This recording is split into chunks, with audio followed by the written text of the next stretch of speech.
Antes da história começar, respira fundo e vem comigo. Se você curte narrativas intensas, cheias de reviravoltas e decisões difíceis, se inscreva no canal agora, ative o sininho e deixe o seu like, se isso faz toda a diferença pro YouTube continuar entregando nossos vídeos. Comenta também de que cidade você está assistindo e o que faria no lugar do protagonista. Preparado? Porque hoje vamos falar sobre lealdade, traição e o preço da verdade. Fica até o final para não perder nada, se bora pra história. Meu nome é Caio. Tenho 36 anos, e aprendi do jeito mais duro que, às vezes, a paz só chega quando a gente para de engolir mentiras. No dia em que tudo quebrou de vez, eu estava de pé, encostado na parede fria do Hospital Santa Aurora, em Curitiba, vendo a cena que deveria ser o momento mais bonito da minha vida, de minha esposa Marina embalando um recém-nascido nos braços. Ela sorria com aquela mistura de cansaço e luz que só quem acabou de parir tem. Minha mãe, Dona Célia, estava de um lado. Do outro, a mãe da Marina, Dona Olívia. As duas se olhavam como quem assiste a um milagre. Não. Eu só conseguia ouvir, lá no fundo, um zumbido insistente, como se a verdade esfregasse os cotovelos na parede do meu peito. A porta rangeu e a enfermeira Aline entrou com uma prancheta. Caio, preciso que você assine a declaração de nascido vivo, disse num tom doce, profissional. Eu respirei fundo, firmei os pés no chão e respondi sem elevar a voz. A gente assina quando sair o DNA. O bebê se remexeu, o olhar de Marina subiu até mim, como se alguém tivesse apagado a luz do quarto. Dona Olívia levou a mão ao peito, ofendida. Dona Célia endureceu o maxilar. E Marina tentou falar, mas primeiro saiu só o ar, como se as palavras tivessem atolado na garganta. Como você tem coragem? Ela sussurrou. Você tá me chamando de quê? Eu não gritei. Eu não tremi. Eu só parei de fingir. Tô dizendo que eu não minto pra papel de cartório. O quarto ficou pequeno. Dona Olívia deu um passo, as palmas abertas num gesto de calma. Filho, não agora. Ela acabou de ganhar neném. Isso pode jogar sua esposa numa depressão. Pense no bebê. Dona Célia não pediu nada, ela ordenou. Caio, abaixa essa mão, guarda esse assunto. Você tá sendo cruel. Cruel. A palavra entrou que nem espinho. Eu encarei Marina e falei baixo, para que só quem estivesse vivo naquela sala escutasse. Quer que eu ligue pro Marcelo? O nome bateu no azulejo e voltou. O rosto de Marina perdeu cor. Você não fala o nome dele aqui, se ela disse, num sussurro cortado. Então me explica isso. Tirei do bolso um papel dobrado. Não precisava, mas eu precisava de fim. Meu marido não pode saber de nada. Reconhece? O bip do monitor ficou alto. A enfermeira baixou os olhos. Dona Olívia empalideceu. Dona Célia fechou os dedos com força. Marina respirou fundo. Tentou dizer que eu estava exagerando, que tinha sido um erro, que era só conversa. Eu cortei. DNA. Se for meu, eu sou pai. Se não for, eu não sou figurante na sua novela. Ninguém mais insistiu. O silêncio se sentou na beira da cama como um juiz. Naquela noite, minha mãe ligou. Eu já sabia o que vinha. Filho, eu não passo pano pra Marina, disse Dona Célia, mas a criança é inocente. A família precisa de um pai. Pense em terapia de casal, reconciliação. Pra fazer o quê, mãe? Perguntei, cansado. Pra me ouvirem dizer que falhei como homem e mereci chifre? Pra eu aceitar criar o filho de outro? Quer que eu vire cordeiro manso com coleira nova? O silêncio dela doeu mais que bronca. Se for pra me empurrar de volta, me perde, se eu disse, seco. Acabou. 2 dias depois, meu advogado, o doutor Renato, protocolou o divórcio. Cancelei os cartões da Marina, congelei investimentos até a partilha, fechei a conta conjunta e deixei a metade dela intocada. Nada de briga por dinheiro. Briga eu já tinha demais por dentro. O DNA chegou 3 dias depois, aquele envelope pálido que parece inocente. Abri sem cerimônia. Probabilidade de paternidade, 0%. Nenhuma surpresa. Nenhum alívio. Só uma coisa que eu não sentia fazia meses, paz. Peguei o carro e fui até a casa da Dona Olívia. Nunca tive medo do decreto da verdade. Marina abriu a porta com um sorriso que me deu vontade de rir. Se eu já não tivesse chorado tudo o que cabia. Sabia que você ia voltar. Você me ama, se ela disse, abrindo os braços. Levantei a mão ou não toquei. Chama sua mãe, por favor. Vim falar com ela. Elas vieram juntas, Marina com os olhos molhados, Dona Olívia com a testa vincada e a minha mãe, Dona Célia, com um bebê que dormia como se o mundo não gritasse. Entreguei o envelope à Dona Olívia. Leia em voz alta. Os olhos dela correram a linha que eu já sabia de cor. A voz saiu como cascalho. Probabilidade de paternidade, 0%. O tempo ficou pesado na sala. Dona Célia apoiou o papel no colo, sem erguer o rosto. Marina desabou numa cadeira. Eu respirei, abri espaço com a voz. Não me pressionem mais com essa criança. Se fosse minha, eu fazia o que um pai tem que fazer. Não sendo, não sou. E eu não volto para casamento que foi dinamitado com a minha confiança dentro. Leva a gente para casa, disse Dona Célia. De repente, ela entregou o bebê para Marina sem olhar. Abriu a bolsa, se pôs de pé, e, quando passou por mim, tocou meu ombro com a mesma mão que, quando eu era moleque, me protegia do sereno. Dirigimos em silêncio. Na casa dela, o cheiro de café e lavanda me lembrou que eu tinha um lugar para encostar a cabeça. Dona Célia fez um café forte, do jeito que eu gosto, e falou do único jeito em que a culpa não asfixia. Eu errei, Caio. Eu quis segurar um final feliz que não existia. Me perdoa. Eu não chorei na sala do hospital. Não chorei quando vi o resultado. Chorei ali, com cheiro de casa, porque alguém finalmente ficou do meu lado. A audiência do divórcio foi marcada. Sala fria, ar-condicionado no talo, juíza Beatriz atrás de uma fileira de processos. Do meu lado, o doutor Renato, tranquilo como quem sabe onde pisa. Do outro, Marina e a advogada dela. O senhor quer reconciliação? Perguntou a juíza, sem perfume na pergunta. Não, meritíssima. Marina discursou. Falou de carência, de solidão, de como eu vivia viajando a trabalho, de como Marcelo apareceu com atenção e colo. O doutor Renato não levantou a voz, levantou os fatos. Mostrou mensagens, e-mails, registros de ligação. Perguntou se ela tinha cortado o contato depois da gravidez. Ela disse que sim. Ele apresentou prova em papel de que não. Se o Caio era tão ruim, por que a senhora quer tanto que ele crie a criança? Perguntou ele, por fim. A sala segurou o ar. Marina apertou os dedos, e a máscara caiu num gesto curto. Porque ele é bom, o melhor homem que eu conheci. Ninguém comemorou. O que é óbvio não precisa de palmas. A juíza suspendeu e remarcou. Nessa hora, eu só queria que o que estava morto no meu peito recebesse certidão. Na semana seguinte, Dona Célia me ligou para dar uma notícia que não era minha, mas que me atravessou mesmo assim. Eu vou ajudar a Dona Olívia com o bebê. A Marina tá com diagnóstico de depressão. Ajuda, respondi. O bebê não tem culpa de nada. Ela hesitou, como quem prova a água antes de pôr o feijão. E o Marcelo? Eu encostei a cabeça no encosto do sofá. Ele não destruiu o meu casamento. Marina destruiu. Eu não vou sujar as mãos por causa de terceiro. Mas eu mandei cópia do processo para a empresa dele. Eles demitiram. Disse minha mãe, com aquele meio sorriso de quem concorda sem querer. Melhor que quebrar o nariz do sujeito. Eu quase ri. 3 anos passaram. Eu trabalhei, enchi a geladeira, lavei louça, recomecei sem espetáculo. Saí com 2, 3 mulheres, e voltei para casa cedo, não por medo, mas por respeito ao que eu ainda não tinha reconstruído, confiança. A saudade de ser marido não doía mais, o que doía era lembrar do que eu aceitei calado. Numa noite comum, o telefone tocou. Dona Olívia, vem aqui. Preciso falar com vocês, disse, num tom que não dava espaço para o depois. Se for sobre a Marina, não é sobre a Marina, cortou. E então, ao fundo, a voz que ainda me endireita a coluna. Eu tô aqui também, filho, disse Dona Célia. Vem. Eu fui. Quando entrei, um menininho passou correndo pelos meus pés e parou só para me olhar com curiosidade. Quem é você? Filho daquela moça ali, apontei para Dona Célia. Ah, entendi, se ele disse, e sumiu de novo. Sentei. Dona Olívia respirou fundo e não me ofereceu água. Dona Célia posicionou um copo e uma garrafa de uísque na mesa, como se adivinhasse a maré. A Marina morreu,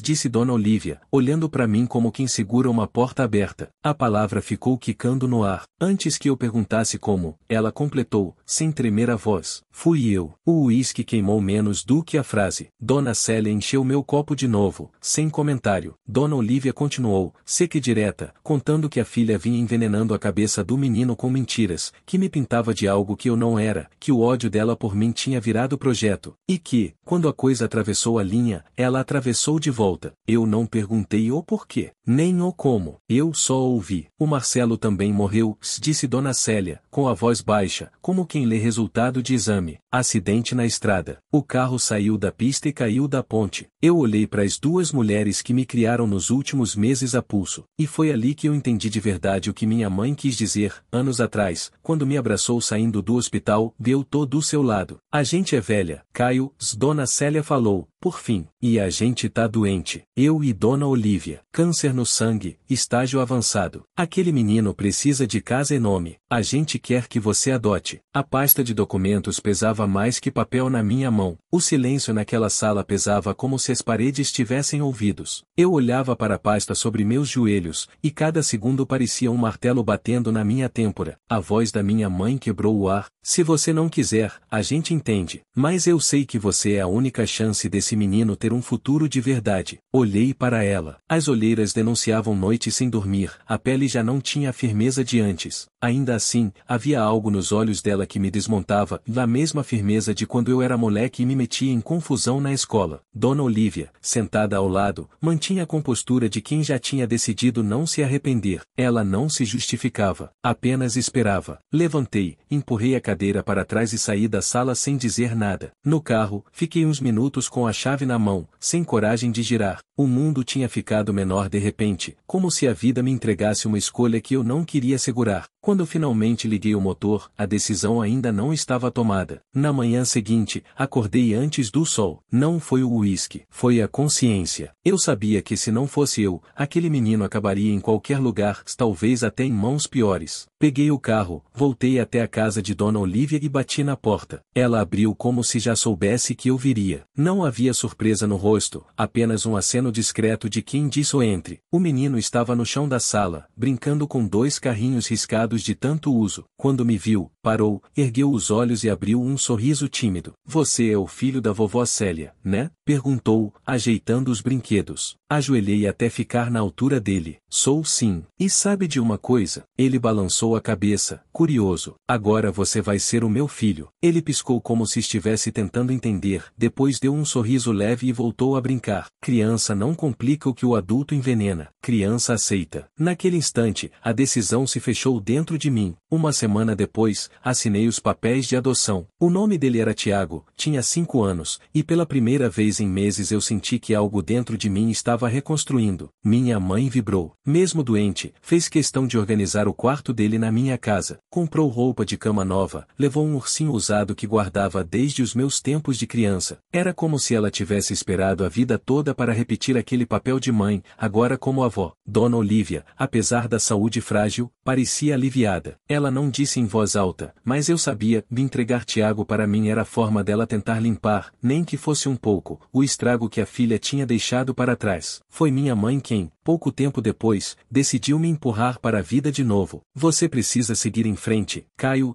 disse, mexendo o café na cozinha. Eu quero ver você feliz antes de ir. Mãe, acabei de adotar uma criança. Agora não é hora de pensar em ninguém mais. Não é sobre hora, é sobre chance. E assim me apresentou a Carolina, viúva, 32 anos, sem filhos. Trabalhou como enfermeira no exército e havia perdido o marido em serviço no exterior. Eu resisti, mas aceitei tomar um café. O que era para ser um encontro por insistência da minha mãe virou 2, depois 4. Carolina não fazia perguntas que me sangravam. Não queria respostas que eu não podia dar. Ela apenas estava ali, inteira, com uma calma que eu não via há anos. 6 meses depois, nos casamos. Foi simples, no cartório, com poucos amigos e família. Dona Célia sorriu como eu não via sorrir desde a minha infância. Dona Olívia, já fraca, chorou baixinho na última fileira. Mas a vida tem pressa quando a gente pensa que vai poder descansar. 2 meses depois do casamento, minha mãe partiu. Não foi uma surpresa. O corpo dela já estava cansado, mas o coração, esse, tinha visto o que precisava, o filho de pé, a família recomeçando. Dona Olívia foi logo depois. O câncer não perdoa silêncio. E eu fiquei ali, com Carolina, Tiago, e uma notícia que nos pegou de surpresa, ela estava grávida. Pela primeira vez em anos, eu tinha uma família de verdade se formando, sem mentiras, sem sombra. Foi arrumando as coisas da minha mãe que descobri algo que mudou mais uma vez minha forma de olhar para tudo. No criado mudo, havia um diário pequeno, com a capa gasta pelo tempo. Dentro, páginas com anotações sobre anos que eu não lembrava dela me contar. Entre elas, uma fotografia desbotada, de minha mãe e Dona Olívia, lado a lado, em uniforme militar, com o selo de uma missão estampado atrás. A legenda no verso dizia, de 1999, Brasília, Operação Interna. Eu fiquei olhando a foto por longos minutos. Aquelas duas mulheres que eu conheci como mães comuns guardavam histórias que nunca foram ditas. A frase que elas repetiam, sempre fiéis, agora tinha outro peso. Elas tinham vivido coisas que eu talvez nunca fosse capaz de entender. E, de repente, todo aquele passado de silêncio, todas as escolhas que pareciam duras demais, começaram a fazer sentido. Elas não eram apenas mães tentando proteger filhos. Eram soldados acostumadas a lutar até o fim. O divórcio com Marina terminou oficialmente no tribunal meses antes. Mas foi naquele instante, segurando a foto, que eu entendi que a história inteira tinha acabado. Marina não existia mais, nem em vida, nem em lembrança. Só restava o que eu havia construído dali em diante. Com Tiago correndo pela sala e Carolina ajeitando a barriga já crescendo, percebi que eu não era mais o homem que tinha ficado em pé no hospital, questionando uma enfermeira. Eu era outro. E, pela primeira vez, isso não me assustava. O tempo passou, mas algumas marcas não cicatrizam com silêncio. Mesmo depois de casado com Carolina, com o sorriso do Tiago iluminando a casa e a notícia da gravidez trazendo esperança, havia noites em que eu acordava suado, sentindo de novo o cheiro frio da sala do hospital onde tudo começou. A lembrança do olhar de Marina, entre culpa e desespero, ainda me perseguia como sombra mal resolvida. Mas a vida tinha pressa. Tiago agora corria pela casa como quem tivesse energia para 10 meninos juntos. Carolina, paciente, acompanhava a cada passo. Às vezes eu os observava em silêncio, ela ajeitando o uniforme de escola dele, ele perguntando se ia ganhar um irmão ou irmã. Nessas horas, a emoção quase me quebrava,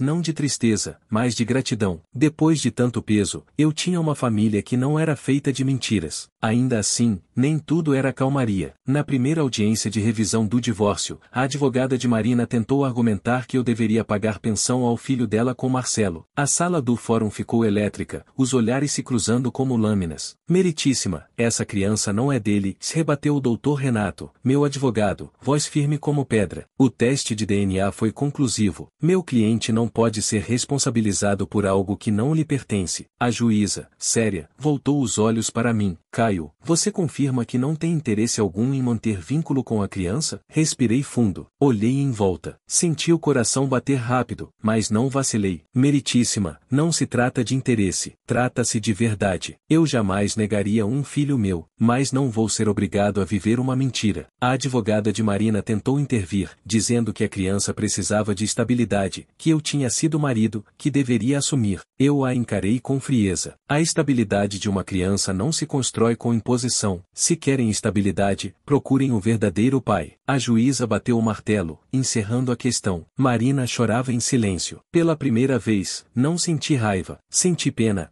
pena de alguém que tinha apostado tudo na mentira e perdido até o que era real. Meses depois, quando Tiago já me chamava de pai sem tropeçar nas palavras, recebi uma ligação inesperada da família do Marcelo. O irmão dele, furioso, exigia que eu reconhecesse o filho de Marina, alegando que o sangue deles não tinha culpa. A voz dele transbordava rancor. Você arruinou a vida do meu irmão. Agora quer abandonar o filho dele? Engoli seco, mas respondi firme. Quem arruinou a vida do Marcelo foi ele mesmo. Eu não tenho dívida com ninguém além do meu filho. Ele ameaçou processos, espalhar histórias, até violência. Desliguei o telefone com as mãos trêmulas, mas convicto. A ameaça me fez repensar tudo e até onde o passado ainda poderia me caçar. Foi numa noite chuvosa que a tensão virou drama. Alguém bateu na porta da minha casa com força. Quando abri, encontrei uma mulher de meia idade, encharcada, olhos fundos de choro. Você não me conhece, disse, soluçando. Eu sou tia do menino que Marina teve. Minha pele arrepiou. Ela segurava uma sacola com roupas infantis. Eu não tenho condições de cuidar dele. A Marina se foi, o Marcelo também. Esse menino não tem ninguém. Olhei para Tiago, que espiava da escada. Olhei para Carolina, com a mão sobre a barriga. O mundo girava. Eu sabia que ela não estava mentindo. O passado não estava enterrado. O passado estava batendo na minha porta com olhos de criança. Carolina me puxou de lado, sussurrando com calma. Caio, você não é obrigado. Mas olha para esse menino. Se não for você, quem vai ser? O silêncio foi a resposta. Não precisava de assinatura em papel. O peso da decisão já estava cravado em mim. Eu sabia que aquele era mais um chamado da vida de reescrever a história, não com palavras, mas com escolhas. Naquela noite, depois que todos dormiram, fiquei sozinho na sala, encarando o teto. Pela primeira vez em muito tempo, chorei em silêncio, lágrimas pesadas. Era como se todo o drama, toda a raiva, todo o ressentimento finalmente encontrassem uma válvula. O choro não era de dor, era de libertação, porque eu percebi algo simples e devastador: a vida tinha me arrancado o chão, mas também tinha me dado asas. E, pela primeira vez, eu estava pronto para voar. A noite em que aquela tia apareceu na minha porta não terminou quando fechei a tranca. Terminou dentro de mim, horas depois, quando vi o menino adormecido no sofá da sala, encolhido num cobertor que mal cobria os pés. Ele tinha o rosto parecido demais com o do Marcelo, e aquilo era como um punhal cravado. Mas, ao mesmo tempo, havia uma fragilidade ali que me lembrava de mim mesmo quando criança, perdido, precisando de alguém que dissesse o "eu tô aqui". Carolina se aproximou e colocou uma mão no meu ombro. Caio, sua voz era doce, mas firme. Eu sei que dói olhar para ele, mas ele não tem culpa. Eu não respondi, apenas fiquei olhando. No fundo, minha mente gritava: esse não é meu filho. Ele é o fruto da mentira que me destruiu. Mas outra voz, mais silenciosa, insistia: ele é só uma criança, inocente, e está sozinho. Nos dias seguintes, a situação ficou insuportável. A tia dele desapareceu, talvez por vergonha, talvez por medo. O menino, chamado Miguel, acabou ficando conosco por pura circunstância. Tiago, na sua inocência, o recebeu como se fossem irmãos de sangue desde sempre. Dividia os brinquedos, oferecia o travesseiro, perguntava se ele queria ver desenho. Miguel quase não falava, só olhava em volta, assustado, como quem não acreditava ter um teto seguro. Uma noite, eu o encontrei sentado no corredor, abraçado aos joelhos. "Por que você não fala nada, garoto?" perguntei, tentando soar firme. Ele me olhou com os olhos marejados e soltou, baixinho: "Porque eu sei que o senhor não gosta de mim." Aquela frase foi como um soco. Eu queria negar, queria dizer que não era verdade, mas a verdade é que eu não sabia se gostava mesmo. Eu via nele o rosto de quem arruinou meu casamento, mas quando ele abaixou a cabeça, encolhendo ainda mais, alguma coisa dentro de mim quebrou. Me abaixei, toquei seu ombro e respirei fundo. "Miguel, eu não sei de muita coisa, mas eu prometo que você nunca mais vai dormir na rua. Aqui você vai ter cama, comida e alguém para cuidar de você." Ele não sorriu, mas seus olhos brilharam. Às vezes, promessa é tudo que uma criança precisa para voltar a acreditar, mas não era tão simples. Na semana seguinte, recebi uma intimação: da família do Marcelo queria a guarda do menino. Alegavam que eu não tinha nenhum vínculo legal com ele e que era absurdo que ficasse comigo. O processo caiu como bomba. Carolina me encontrou na cozinha, carta na mão, expressão aflita. "O que vamos fazer, Caio?" Eu bati a mão na mesa, exausto. "Eu não sei. Eu não pedi isso. Eu não escolhi nada disso." Ela respirou fundo e colocou minha mão sobre a barriga dela. "Mas talvez a vida tenha escolhido." Fiquei em silêncio, o coração acelerado. Era como se, de repente, tudo tivesse voltado ao tribunal do passado. Só que agora não havia advogados, nem juíza. Só eu, Carolina e uma criança com olhos grandes que carregava o peso do erro dos pais. As audiências começaram. A família do Marcelo me acusava de estar tentando roubar o menino. Do outro lado, meu advogado defendia que eu era a única figura estável na vida de Miguel naquele momento. A juíza me fez perguntas duras: "O senhor está disposto a assumir essa criança como filho, mesmo sabendo que não há laço sanguíneo?" Senti minha garganta secar. Olhei para Miguel sentado no banco da frente, as mãos nervosas, o olhar perdido. Depois olhei para Tiago, que acenou discretamente, como se entendesse a gravidade daquilo. Respirei fundo. "Meritíssima, eu não queria essa responsabilidade. Eu lutei contra ela. Mas, olhando para ele, eu vejo uma criança que não pediu para nascer, que não pediu para perder os pais. Eu não vou deixá-lo ser largado de novo. Se depender de mim, ele vai ter casa, vai ter escola e vai ter alguém que diga o "eu tô aqui." O silêncio tomou a sala. A juíza abaixou a cabeça, fez algumas anotações e suspirou: "Decidirei em breve." Naquela noite, deitado ao lado de Carolina, não consegui dormir. "E se eu não der conta?" sussurrei. "E se o passado se repetir e eu acabar falhando de novo?" Ela virou-se para mim, os olhos marejados, e segurou minha mão. Caio, você não falhou, você foi traído. Agora é diferente. Agora você tem escolha. As palavras dela ficaram ecoando. Talvez a vida tivesse me dado uma segunda chance não de ser marido, mas de ser pai, de mostrar que eu não precisava carregar a sombra da traição para sempre. Algumas semanas depois, a decisão saiu, guarda provisória concedida a mim. Quando recebi a notícia, Miguel estava no quintal, chutando uma bola sozinho. Eu me aproximei, ajoelhei e disse: Miguel, de hoje em diante,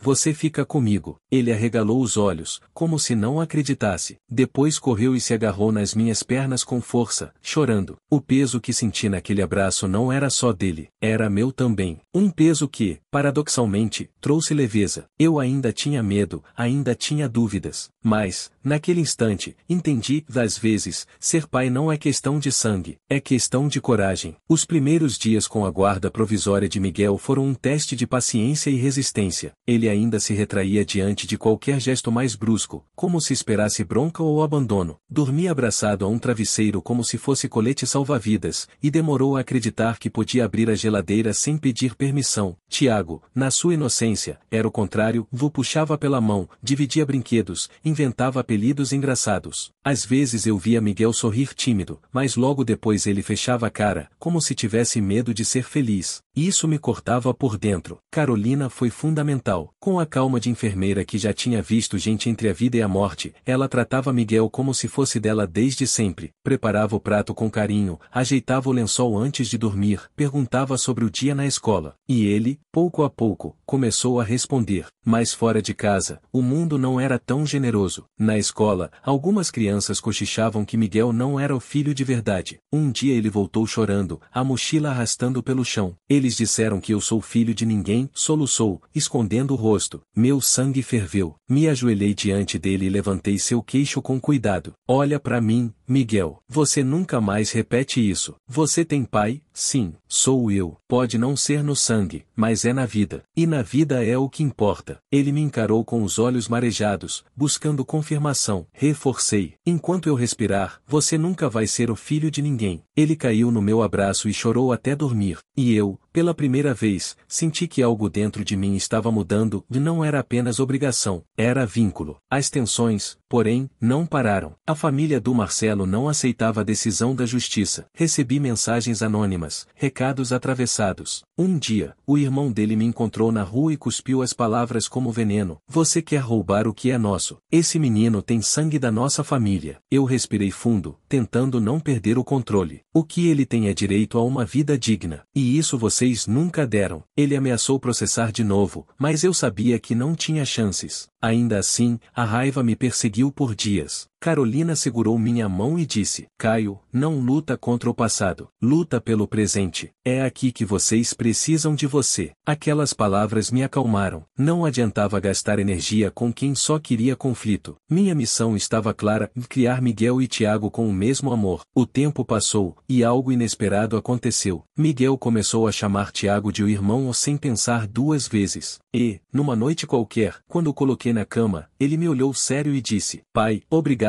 por não desistir de mim. Eu fiquei sem ar por um segundo. A palavra "ó pai" saiu dele sem esforço, sem medo. Era verdadeira. Senti meus olhos arderem e apenas respondi: eu nunca vou desistir de você, Miguel. Nunca. Meses depois, Carolina entrou em trabalho de parto. Aquele hospital me trouxe lembranças duras, mas dessa vez era diferente. Quando segurei minha filha recém-nascida nos braços, senti que um ciclo se fechava. O passado tinha tentado me destruir, mas ali estava eu, com uma família inteira construída de escolhas. Minha mãe, se estivesse viva, sorriria orgulhosa. Dona Olívia, mesmo com todos os erros, talvez se sentisse em paz ao ver que Miguel tinha encontrado um lar. Eu, Caio, que um dia saí do hospital jurando nunca mais ser enganado, estava ali provando a mim mesmo que a vida, mesmo quebrada, ainda pode ser reconstruída. E, olhando para os três filhos, Tiago, Miguel e a pequena nos braços de Carolina, percebi que não existe sangue que defina a família. O que define é coragem, perdão e a decisão de amar apesar das cicatrizes. A vida vida parecia estar finalmente entrando nos trilhos, mas eu já sabia, e nada se ajeita sem alguns solavancos no caminho. Com 3 crianças em casa,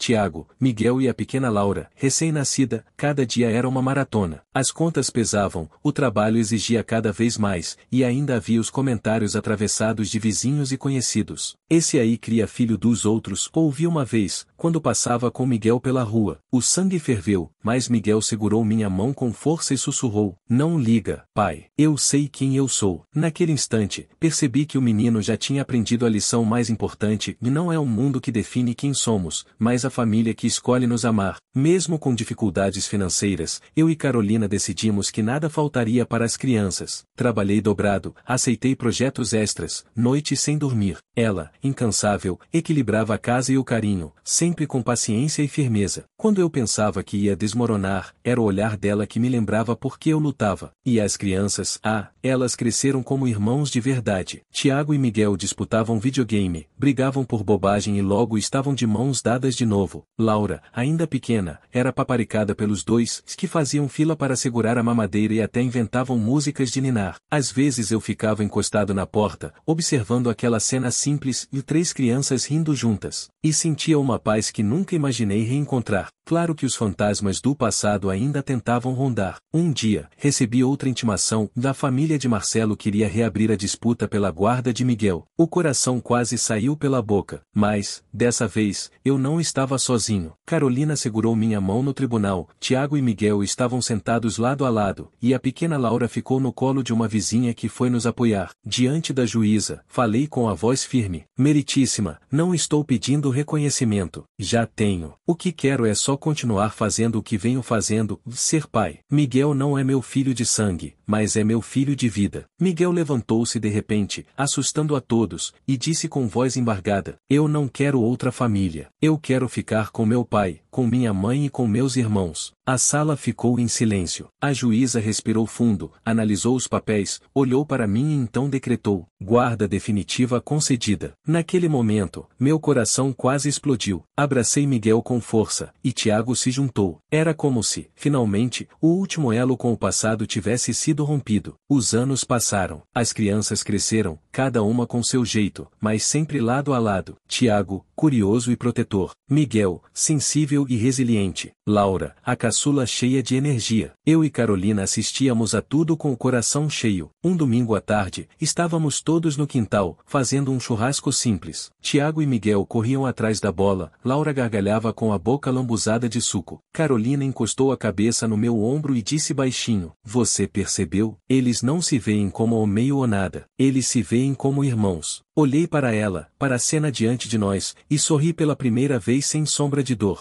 A gente conseguiu. E naquele instante, entendi que o passado pode até nos ferir, mas não precisa nos definir. Eu tinha perdido muito, é verdade. Mas, no fim, a vida tinha me devolvido algo maior, uma família verdadeira. Os anos correram como o vento. Tiago cresceu cheio de curiosidade, sempre com perguntas afiadas sobre o mundo. Miguel se tornou mais confiante, superando a insegurança com a força silenciosa que só quem já sofreu cedo carrega. E Laura, a caçula, trouxe leveza para todos nós, lembrando que a vida também é feita de risos simples e abraços desajeitados. Minha casa, que um dia foi cenário de lágrimas e silêncios pesados, virou palco de bagunça, barulho e amor. Havia brinquedos espalhados pela sala, marcas de giz no quintal e gargalhadas que ecoavam pelos corredores. Carolina, sempre firme, era o coração pulsante dessa nova vida. Sem ela, eu talvez tivesse desistido. Foi sua paciência que me ensinou a respirar outra vez, foi sua fé que me mostrou que família não se mede por sangue, mas por entrega. Não vou mentir,